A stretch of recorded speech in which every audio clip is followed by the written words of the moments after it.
Hi, I'm Matt. Welcome to Disney Planning Insights. Through creative content and live shows, we explain the hidden details of the Disney experience so that our clients can execute memorable adventures. Together with Princesses and the Mouse Disney Travel, we have helped hundreds of clients plan, book, and prepare for magical Disney vacations. Let our experience help you avoid common planning mistakes and maximize the enjoyment on your next Disney trip.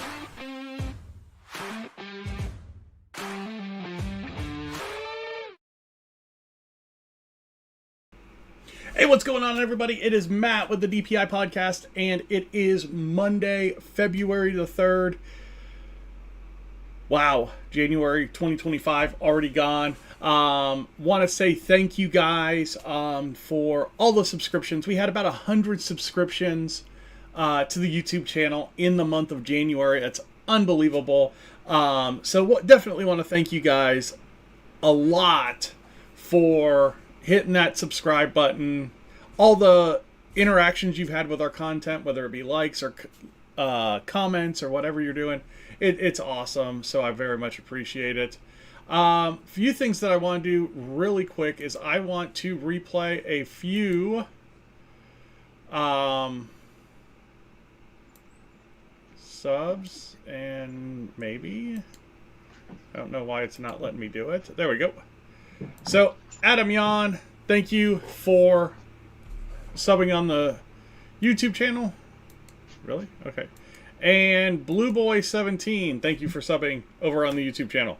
For some odd reason, the sub alerts aren't working, but definitely want to say thank you for everything that you do there, and it opened up that. That was super weird. Okay. Yeah, we've got a lot of news. We've got Peter with Princesses and the Mouse Disney Travel. He is firing up over on the other screen. Just give me a thumbs up when you're ready to go. It looks like he's ready to go, so I'm going to go ahead and get him on here now. Mr. Salvadori, how you doing tonight? Oh, I'm doing well, Mr. Heidel. I'm doing well. Doing well. I could do it like Flash. Well, I'm doing just as well as I can be. There you it's go. Gonna be a really long podcast, everybody. So let's talk a little bit about the weekend. A lot of things went on this weekend. Big thing was the Disney Lorcana Championship in Melbourne, Australia. Ding Kang Fan won the event, playing a Sapphire Ruby deck. Not super spicy, but a good enough deck to win. But I think more of what came out of the event was the blatant need for a judging program in Lorcana. And I'm going to go back and watch the final match again, because apparently during the final match, or the semifinal match, there's a broom trigger that happens that the guy quests with broom, brings in goat, takes the lore from goat, and then tries to trigger broom, and his opponent won't let him. So they call the judge in. The judge rules that that was played out of order, doesn't let the guy pop the broom, and guy goes on to lose the semifinal. Which broom? The one drop broom that when you play another character. When you play a character, you can discard it for a card? Yeah. So, as you know, it goes into the bag. Wait, what you said he started by triggering the broom. What do you mean by that? So he quests with the broom. Yeah. Plays goat. Attempts to then discard broom and gain the card. So he gains the lore with goat first, before announcing that he is going to activate the broom trigger. That's bullcrap. Exactly, because they both have play card abilities. Exactly. Exactly. You can do whatever play card ability in whatever order you want. I'm going to gain my lore and trigger my broom. As long as I don't do anything else, the broom's trigger is when you play a character. So I'm in the process of playing I haven't done anything else. Exactly. And Goat, as soon as he's played, gives me a lore. So I would argue that Goat should happen prior to broom discard. They both go into the bag and they can be resolved in any order. I think so, right? Like, I get these two things. Player on action gets to decide the order. Yeah. And what difference does it make whether I gain my lore and then discard my character or discard my character and gain my lore? It's not like I'm gaining competitive advantage by drawing a card and then gaining my lore. So there were a lot of things like that. So they called it rule sharking. You're going to see this term in the Lorcana community a lot this week, where basically people were calling judges over if somebody didn't put the damage immediately on Smee at the end of a turn. And they were ruling one game loss on some of this stuff. And it was crazy. In that case, then I lost some games yesterday because I totally forgot. I mean, there was one time that I got back to my turn, and then I remembered to turn Shmee's counter to 2. Yeah. So, I went, oh, by the way, Shmee has 2. And he said, oh, yeah, I know. I noticed you didn't flip it. It's not a big deal. Because it's not. You did well this weekend. Do you have it sitting around? The answer to that question is yes, but where the answer to that question is no. Yeah, there he is. There he is. So, got the, it is a scar. Congratulations, sir.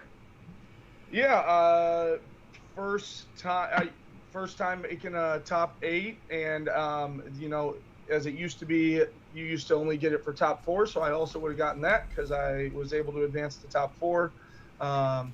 Matt obviously knows this story. My son and I actually both made top 8. So we both went 3-1 in our first 4 matches. My son, I was playing a Sapphire Steel that's a bit off. Like, I don't have Pete in there, and there's some other kind of key things that I don't have in mind, but it ramps the same way. It babooms, it cannons. It was a very good mix of that. It was a very good mix of like an aggro and a control Sapphire Steel. I've got the Robin Hood line that gets me. I've got Calhoun and Robin Hood, and if I can get both of them out turn 2, 3, you're in a lot of trouble because I'm controlling your board in addition to having babooms and cannons and storm rages and Zeus's. And so, like, my Robin Hood sang Zeus, I don't know, probably 5 to 6 times yesterday because it made way more sense for me to save the ink. And and I've been playing Blue Steel since Lorcana came out. That very first starter deck of Blue Steel really spoke to kind of my way to play, and so my Blue Steel has been something that I have slowly built, and it finally showed up. The number of specific until the quarter or the semifinals. Oh my god! Well, that guy went on to win too. So yeah, I know, and yeah, exactly. I lost the semifinal to the Ultimate Champion, and realistically, I probably should have lost to my son in the quarterfinal because we drew. We actually were supposed to play each other in round 5. Oh, you froze. Am I back? I think you're back. Yeah, you're supposed to play each other in round 5. Yeah, so my son and I were supposed to play each other in round 5. We drew, of course, because a 3-1-1 is going to get us top 8, and we end up being the 4-5 seed. So we end up having to play each other anyway. My son took it to me on game 1, and then game 2 was incredibly tight. And perhaps, we can check the tape. Perhaps a missed opportunity by him, not a misplay, but a missed opportunity to delay my win. He was trying to get the win and probably missed an opportunity to delay my win, which would have then got him the win. But, that happens to the best of the best in the world. And so my son's 15, and he took it to the top 8. And he his is fun. If anybody wants to know, feel free to reach out. I know I have all my contact over here as a travel agent, but my son plays a spicy little ruby steel. It is a little monster if it gets going. A little damaged base ruby steel. Yeah, it was weird to watch it being played. But so successfully. I mean, he was. Yeah. And I was up. I actually went up 2-0. He started 1-1 because actually he lost to the guy that ended up winning the tournament in round 2. And so I was up in the 2-0s table, and that whole table of 6 people were asking me, "Is that your son with the really blonde hair?" "Yeah, it is. Yeah, he bleaches it because he's a swimmer." "Oh man, that little ruby steel that he has!" Like, all of the 2-0s were just sitting there just talking about this little ruby steel thing. My son, in set 4, decided he wanted to make a ruby steel, kind of hinging around a couple of kind of key things, and set 6 brought about half shark as well as that. Is Captain Donald in set 6 or was it set 5? Captain Donald was earlier. He's playing Calhoun's as well. Yep, he's got Calhoun's. Yep, he's got some Calhoun's in there. Yeah, it's a fun little thing that he's got going on. He's got some Queen of Hearts that let him go drawing cards whenever he challenges. He's got Donald that gives lore when Donald challenges. He's got the Prince Eric that makes you wreck your entire setup. Whether he attacks you or you attack him, it does not matter. He is going to wreck you up. But yeah, so successful weekend for you. Also announced this weekend for Lorcana. Let's just knock out all the Lorcana news while we're here. They're going to do a promotion, and it's very store dependent. We're finding out, but it's a bring your sweethearts to learn Lorcana type thing, and stores are going to get 2 boxes, basically just for this event, and it's going to be you bring, your sweetheart, your daughter, or your son, whatever, and you guys get a couple of packs free each, and you can play Pack Rush with them. So it sounds like it's going to be February 9th through February 16th, and just contact your local game store to see if they're a part of it, if there's a registration process, anything like that. But yeah, it sounds like a good way to get some free packs if you're interested in Lorcana or learning the Pack Rush format, which is a really cool format. If you don't care about possibly shuffling in an enchanted in your Pack Rush. So we've got a couple of big things that we're still waiting for on the Lorcana side.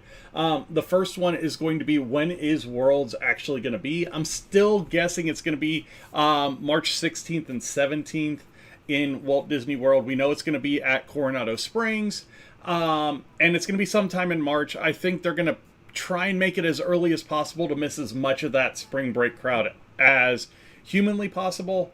And then we haven't heard anything about the DLC events yet. So DLC events are the Disney Lorcana Championships. They're kind of regional events that are held each year, but they started last year. And they are the bigger events, 1,000 people usually, and really, really cool prize setups and all that kind of stuff. And that's kind of your pathway to get to Worlds if you want to get to Worlds. So we're waiting on that on the Lorcana side. Also, what happened last week, we got the release of Lorcana in Japan and China. We've got Japan and we've got China. So, well, you're in America. Super cool. And we also got the notification that since the cards are the same size and they're not like the Pokemon or the Magic cards that are a hair smaller, they are going to be legal for tournament play. So as long as they're similarly sleeved, you can't tell the difference. There's no difference in weight or anything like that. You can actually go on YouTube. The guys are already testing them with micrometers and all that kind of stuff. So, yeah. But you can't read them.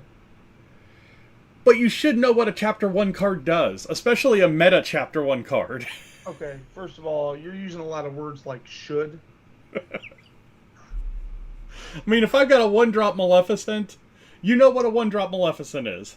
I'm aware. I'm just saying, like even yesterday's tournament, I played against. You did as well. You played against, some people that haven't played very long, and I mean, taking those to a tournament, especially maybe like a big event. Absolutely, obviously, everybody knows.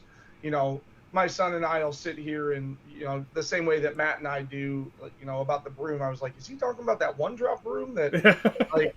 We know the cards, but a little local game store thing. I don't know. I'd be kind of fussy if somebody starts dropping a bunch of Japanese stuff and says, "Here's what it does. I promise." I would bring proxies, so I would keep like a little deck of. Yeah, put it over to the side and be like, "Hey, Japanese brooms." The English cards, and I would flip through and say, "Okay, here's the English version of that card if you want to read it." But are some of these going to make it into my decks? Yeah, you can hole punch them and do a little ring flip thing. Just watch everybody at the table cringe as you have meta cards with a hole punch in them.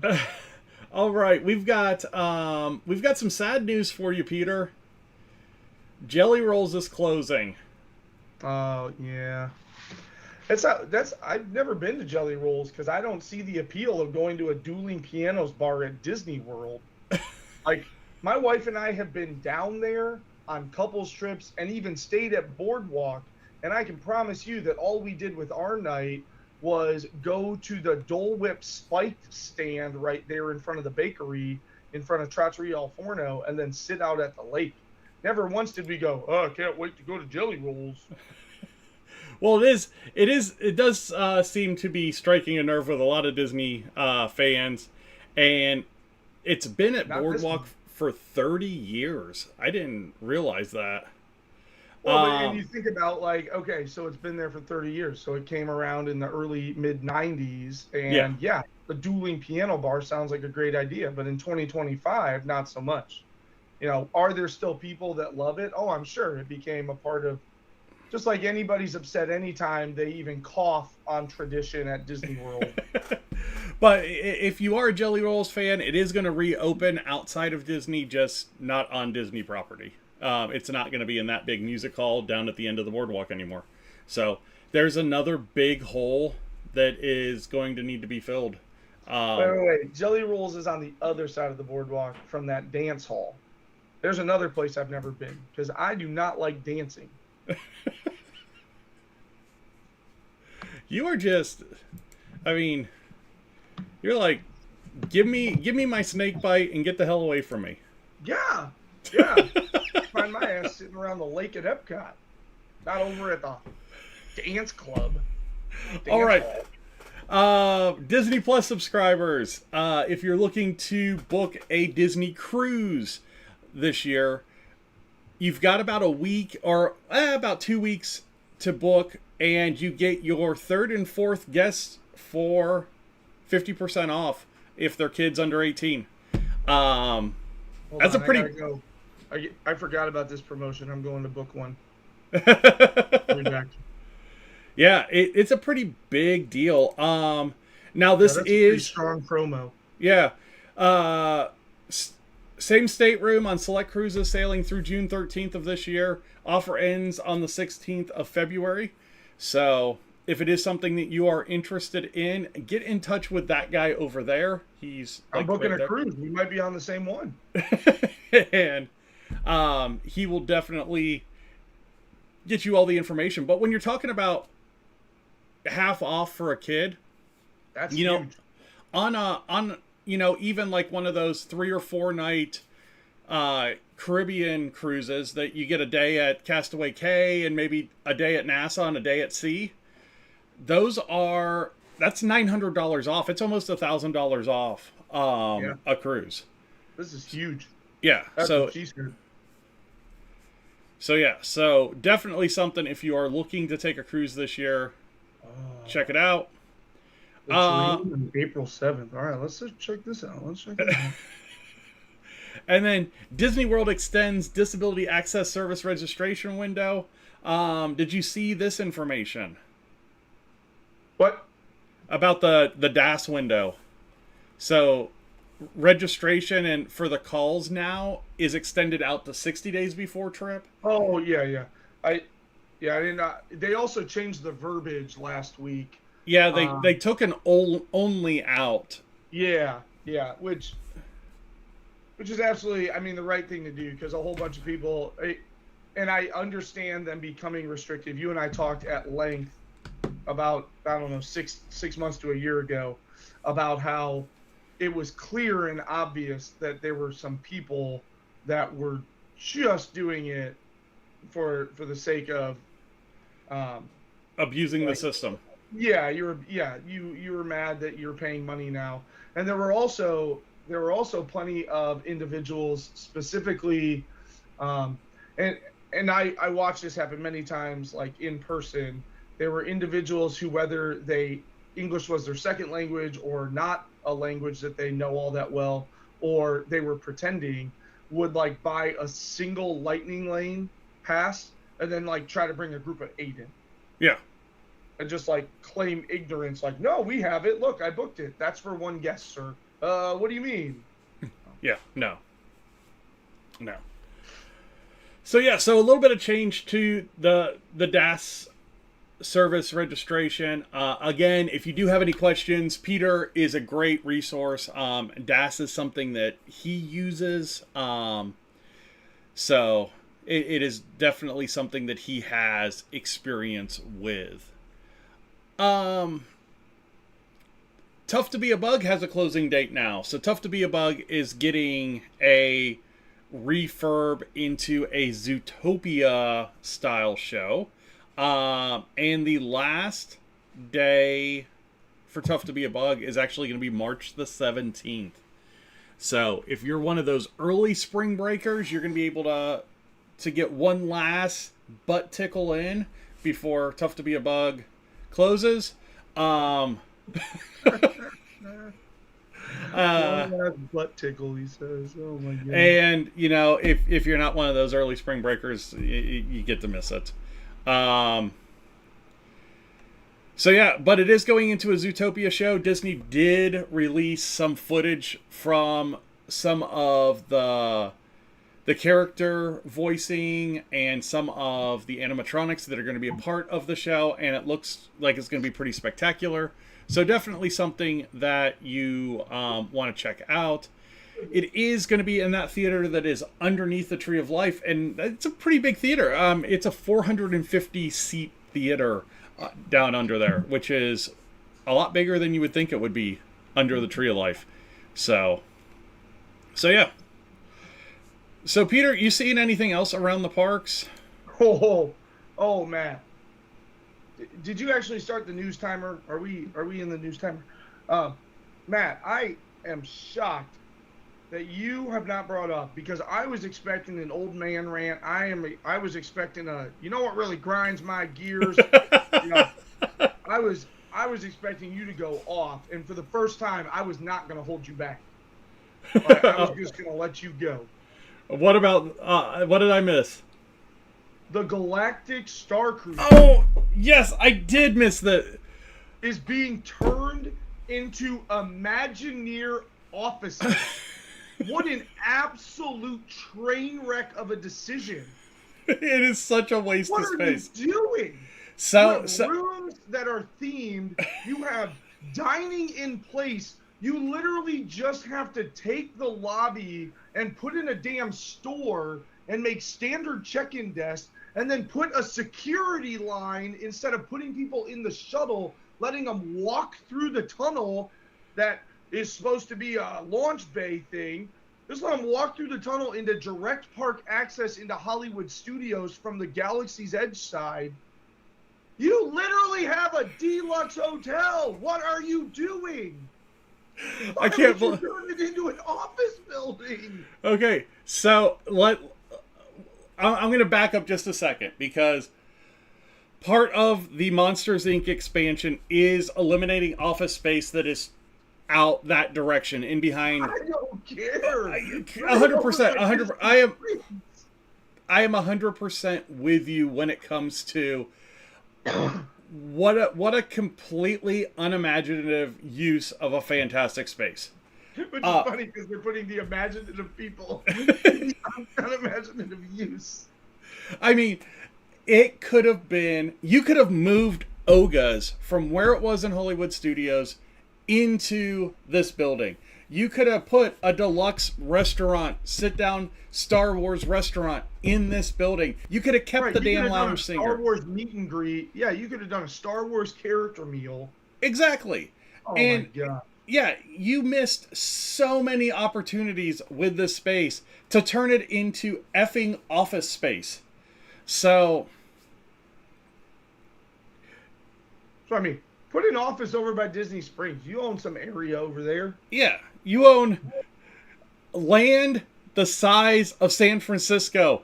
Surely there's place to put an office building.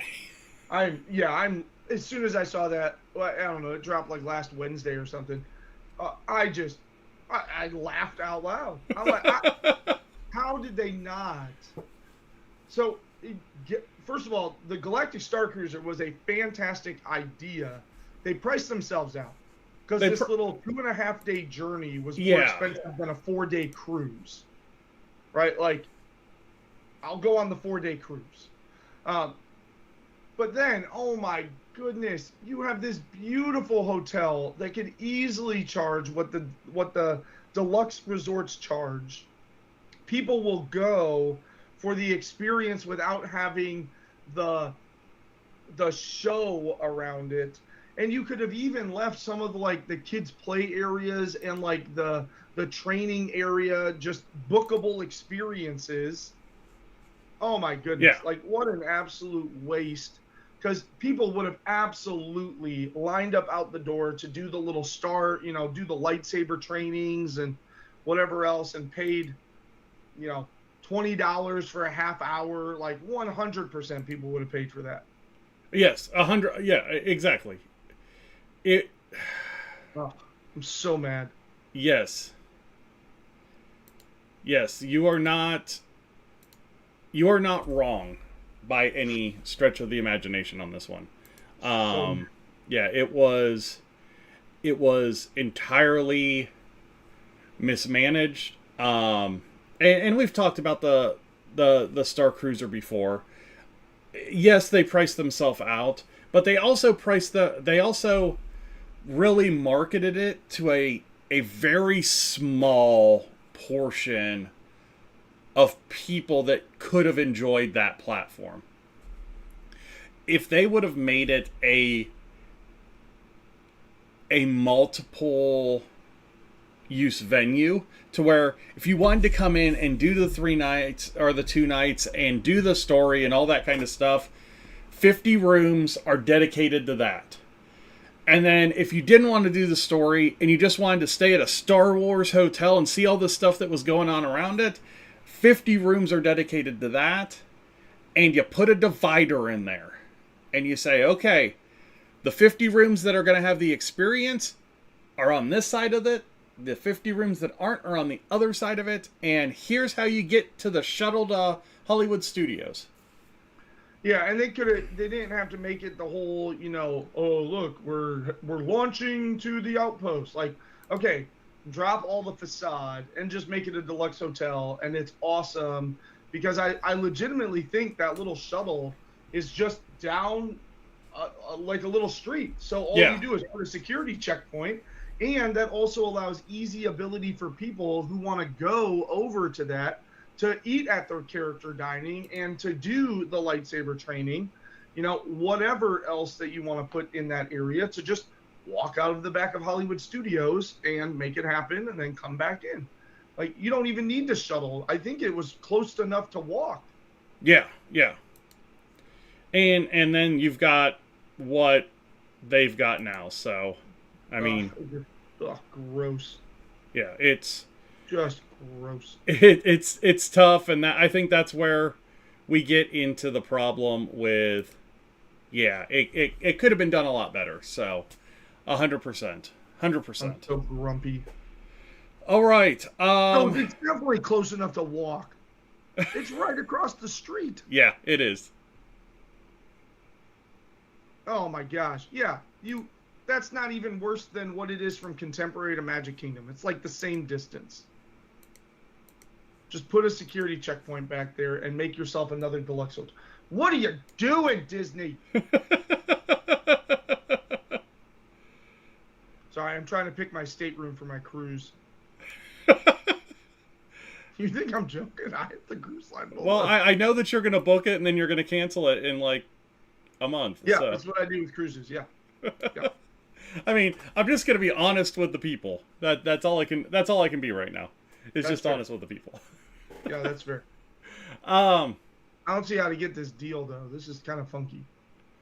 You have to log in with your Disney Plus account. Yeah, I saw, which makes it very difficult for me as a travel agent to do it. Yeah, so that's the only thing that could be an issue. Where there's a will, there's a way. All right. I think that's all the news now. Yeah, I completely forgot about that. And I like looked over it twice while we were going through the news. I glossed right over it twice, which is crazy. Yeah, I was expecting you to go off, but I was happy. You know, normally I'm like the voice of reason, like, well, Matt, you know, they have a reason. Not this time. No. This is unexcusable. Yes. It 100% is unexcusable. I am 100% with you on that. So definitely something that, again, when you look at a lot of the decisions that they've made with the utilization of space and what they've done with some of the spaces that they have had, I really worry about Imagineering. Because a lot of the stuff isn't very imaginative. And they're recycling a lot of old ideas. And they're regurgitating them as very new ideas. So it's a tough spot when you think about, hey, this is Disney and all that kind of stuff. But it's just like, that really sucks. So, any other news that I'm missing? No, that was the biggest thing. I'm so grumpy about it. I don't even know who thought, oh, we'll just make it offices. That was a perfectly strong hotel. Just make it a hotel. Yeah. That was an Iger decision. But it makes zero. I don't understand how you can land at that. Well, it's a building. Well, no. And you're sitting here putting towers onto Polynesian and talking about building another resort kind of adjacent, slightly over a little ways from Wilderness Lodge. You have another deluxe hotel right there. It's already built. And you can call it a deluxe hotel because it has walk-in parkability. Yes. Make the path a little bit wider, put a little bit of crossing stuff, make a little push button crossing thing to get across that road, and come in that backside of Galaxy's Edge. Oh, well, it won't look good because people will see the scenery from the back. Yeah, okay, but they'll be really happy that they're walking into the back of Galaxy's Edge. Make a bigger shuttle. Just doesn't make sense. Make a bigger shuttle. That's all you got to do. Yeah. Widen what was a pathway and turn it into a shuttle road and just run constant shuttles. And you can even encase them just to not have them look at the back side of the scaffolding of the mountains of Galaxy's Edge. You can still keep the whole theme that, hey, you're staying at this hotel in the stars, yada, yada, yada. And you're going to have to take a starship down to the park and all this kind of bullshit. And they did this. It's offices now, so. Okay. Just. All right. So I'm going to change something over on your side here. There we go. I'm still trying to book my cruise. Okay. So I do want to break into not these ones, but I do want to take a look at a couple of packs of these here. Oh, yeah. We're going to open some packs, folks. we're gonna open some packs. So Welcome to the pack opening segment. so this is the Lorcana first chapter, Chinese version. So I'm going to try and keep it in focus as much as possible here. I think this is going to be a good height here. Wait, am I gone? No, you're still there. Oh, okay. You're still there. So So I am going to actually switch the screen though here because I haven't done that. You say you have more of these coming and you were going to sell me some? There. So I am splitting a box with one person right now. And then we will see kind of how we feel about these. So first thing you notice is it is a much smaller box than what you get here in the States. Packs in this box are only going to be Maleficent and Elsa packs. There are not going to be any Mickey packs in here because this is what they call the Slim box. The Slim box consists of 24 packs, and I thought there were only 4 cards per pack, but there are 5 cards per pack in each of the 24 packs, which is nice. So on the front of the box, 5 cards per pack, and then they have a pull tab kind of at the top here, so you can actually pull them open, and the cards here you have. And I'm going to try and get it to where you can see kind of the script and everything here, which is really nice. You can't read it. It's fine. Yeah. Let's see if that will help. No. Sorry, everybody's watching me look down to the side because that's where my computer screen is. You're good. You're good. He's booking a cruise. So, yeah. So, no, first now chapter. I'm focused on this. All right. We got Little Pink. We got Yzma. You got a Pongo. Little Pongo. Oh, little baby Tamatoa. A little baby Tamatoa. And a foil Gaston. So in each of these packs, you're going to get 3 commons. You're going to get 1 uncommon or better, and then I don't like that. And then you're going to get 1 foil. So if you're collecting foils, these packs make a lot of sense because you're getting 24 packs, you're getting 24 foils, and you're only paying about $50 for a box, which is nice. Now, one thing I wanted to show off, and I thought I kept out. Yeah, there we go. These Brunos. Okay. And we don't talk about that. I know. But I saw somebody kind of looking at these foils. The foiling on the American cards is almost like a matte foil. It kind of dulls down the finish of the cards. The foiling on the Chinese cards is shiny. Very, very glossy. Yeah, I can see the difference. Yeah, which is really, really nice. It does make the artwork pop more. Yeah. Card quality is good, and then what everybody was saying is the card size is the same, which is really nice. So you can play That's these. That's pretty rare too, by the way, everybody, because I know a bit about TCGs, and I'm a big board gamer. So the fact that in Asia they are printing American-sized cards, because that's what the Lorcana cards are, and there are absolutely, like, if you look up American versus Japanese, they are different standard card sizes. Yeah. So the fact that they're printing these in American standard versus kind of the Japanese standard is actually pretty shocking to me as a board gamer who buys lots of sleeves of lots of different sizes. Yeah, so when you're looking at sleeves, American sleeves, your standard sleeves will fit these cards will fit in those standard sleeves, and Lorcana has already come out and stated that these will be approved for tournament play in the United States and in Europe. Now, what's interesting is if you're playing in Japan or if you're playing in China, you can only play those countries' cards there. Huh. So for the time being, they are only going to be able to play first chapter tournaments. So, which is a pretty interesting thing. So here we've got new dog. The Stitch. We got new dog. Yeah. We got Magic Golden Flower. There's a Hook. Oh my God, my favorite guy. Let me have that card. A Hook. I'm in love with him. And then a Break. got Sharky and Break. Yeah. So yeah, those foils are really nice. Those are really cool. Open some more. Let me see that Elsa. You gotta let it go. I'll go 2 more packs. We got 2 Elsa packs here.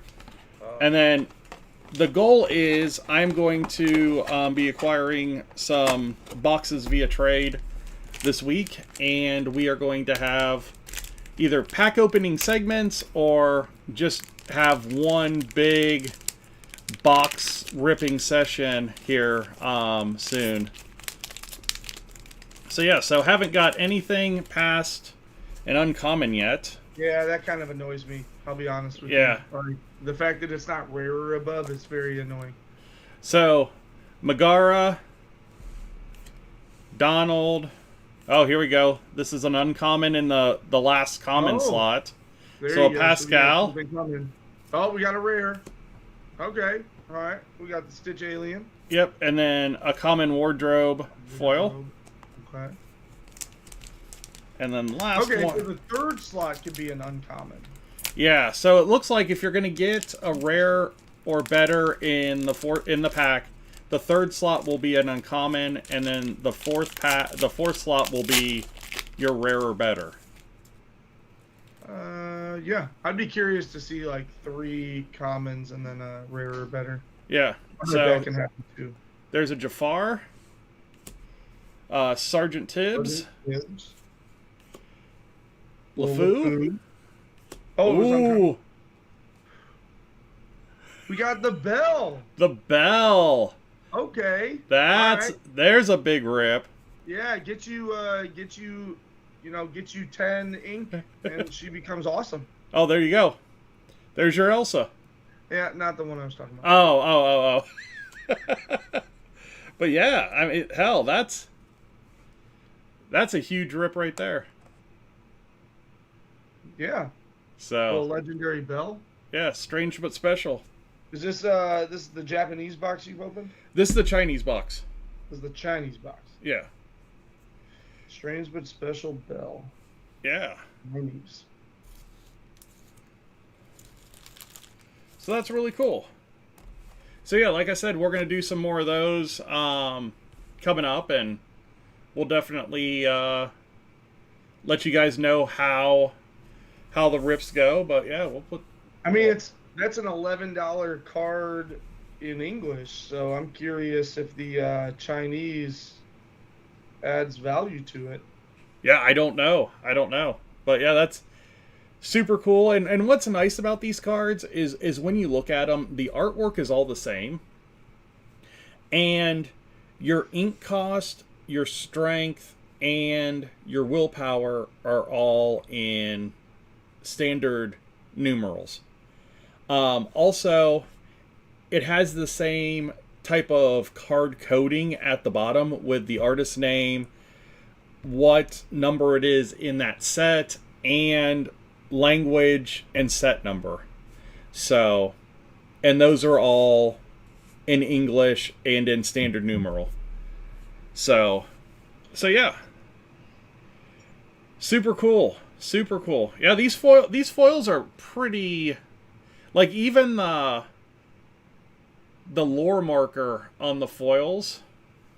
Oh, you're way out of focus. Yeah, I'm going to bring it up. There we go. Ooh. Yeah. Ooh. So the lore markers in the foil even have... foil. I see it. Yeah, foil in them.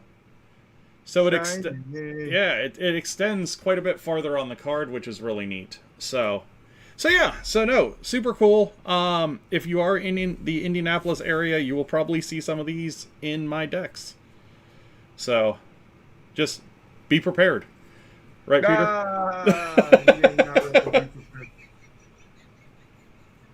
This guy busting out the be prepared. Get out of here. I'm leaving. That only happened 3 times in one game to you. In one freaking game. In the semifinals. I'm aware. I was there.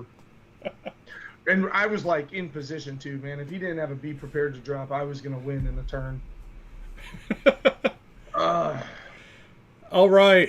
Well, with it being 8 o'clock, let's not do a top 3 this week. We will definitely jump back into it next week. Are you pouting? I was ready, man. I'm here for it. My family's still not home. That's why I told you Mondays are way better for me, because my family's still not home, because they're all at the pool doing coaching or swimming. Oh. Yeah, Mondays are great. There you go. There you go. Well, yeah.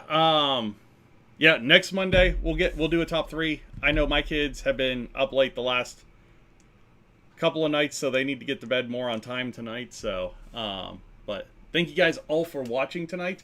If you do have any questions about travel or anything like that, definitely that guy over there, Peter Salvadori, Princesses and the Mouse, Disney Travel. He's had the stuff rotating at the bottom of his screen all night, but definitely check him out over on Facebook at PATM Disney Travel. And we'll see you guys again next week.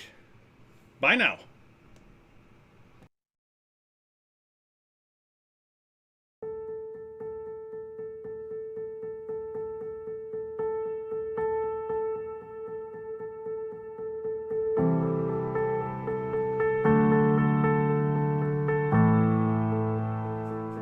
I know this is super weird. I don't know what it's doing.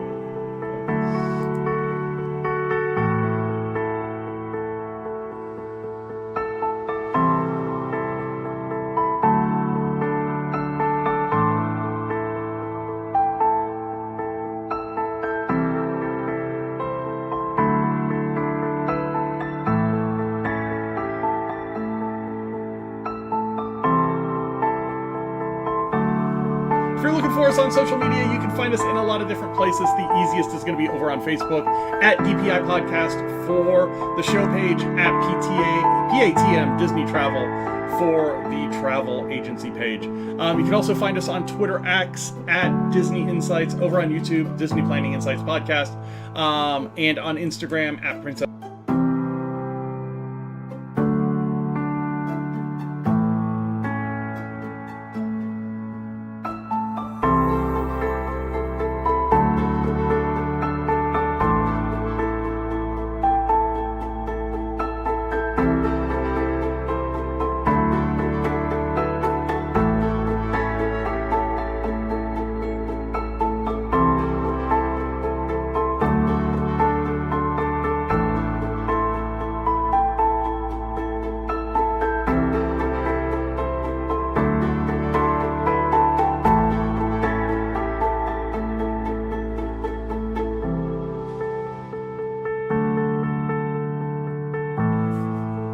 Thank you guys all for watching, liking, subscribing, sharing, everything that you do to support the channel. We appreciate all your engagement and hope you have a wonderful week. We will talk to you next.